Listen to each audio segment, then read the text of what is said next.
Simba, mimi ni mwana Yanga, lakini kwa kazi kubwa iliyofanywa na Simba wanastahili na wao kupewa ndege ili waende kwenye fainali huko Morocco.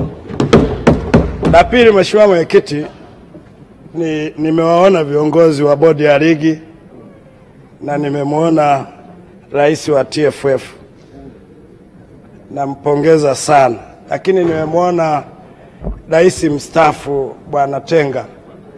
Mheshimiwa, nadhani Bwana Tenga ni mtu wa kuigwa sana kwenye tasnia ya michezo.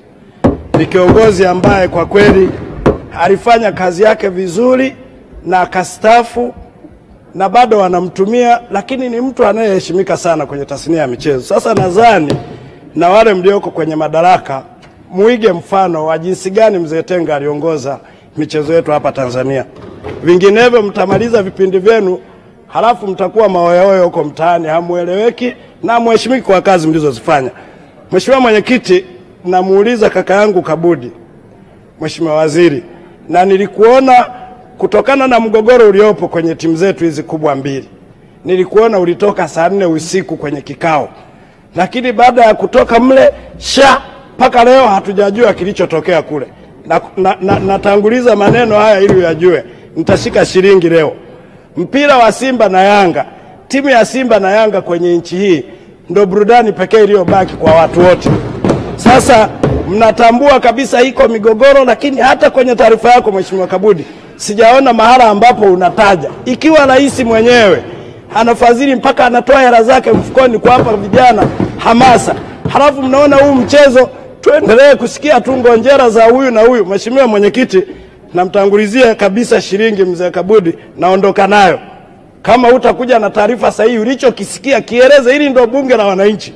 Hatuwezi kuwa tunasikia mitandaoni na wewe mwenzetu uliyeteuliwa kwenda kutuwakilisha umesikia sirini, halafu unaleta taarifa tukupitishie budget, tunaacha kuelewa kinachoendelea. Sisi tukirudi huko majimboni kwetu na sisi tuwe tena watu wa mitandao. Leo kama utatoa taarifa sahihi na kushikia shilingi.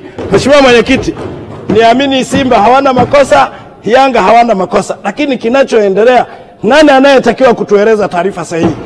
Tunaona kama michezo kama kesi imeenda kasi, imerudi kasi, imekuja huku kabla mlalamikaji hujamsikiliza unatangaza mechi, anacheza bodi ya ligi, anacheza Yanga. Sasa nataka kujua Mheshimiwa Kabudi, wewe ulienda kulisikiliza pande zote mbili, Simba na Yanga. Sitaki kusema Yanga ina makosa wala Simba ina makosa. Wewe waziri uliyesikiliza, utupe majibu sisi wabunge ili tukaeleza watu wetu michezo ni furaha. Simba na Yanga ni pati ya maisha ya kuburudisha Watanzania. Kwa hiyo ukija bila maneno leo nitakuzengua Mheshimiwa Kabudi. Lazima uje na taarifa. Sisi Tanzania tumepata heshima ya kuandaa AFCON. Halafu dunia yote itaangalia AFCON inaandaliwa Tanzania. Halafu tunakuwa na viongozi wahuni tu wanaamua wanavyotaka. Hatuwezi kwenda kwa design hiyo. Hapana. Sisi wote tunaweza kuwa marais wa TFF, wote tunaweza kuwa viongozi wa bodi ya ligi. Hata mimi naweza kuteuliwa. Halafu lazima niwe wazi, sio tu kama tumempa mtu kuongoza familia yake. Na kuomba sana Mheshimiwa Waziri, kuliko kulitia aibu taifa hili tulikoenda kwenye michezo yetu, ni lazima uje na taarifa bunge tufahamu. Usipokuja nalo leo nitaondoka na shilingi. Mimi ni daktari, wewe ni profesa. Kwa hiyo mzee ujiandae, na wewe mwenyewe umenipandisha kuniita profesa, unaniita profesa. Kwa hiyo leo nitakuzengua kiprofesa. Mheshimiwa, naomba nichangie, nishauri bodi ya ligi iwe isiongozwe na TFF. Iwe independence, wazungu wanasema, ijitegemee. Tunaona hivyo independent hivyo.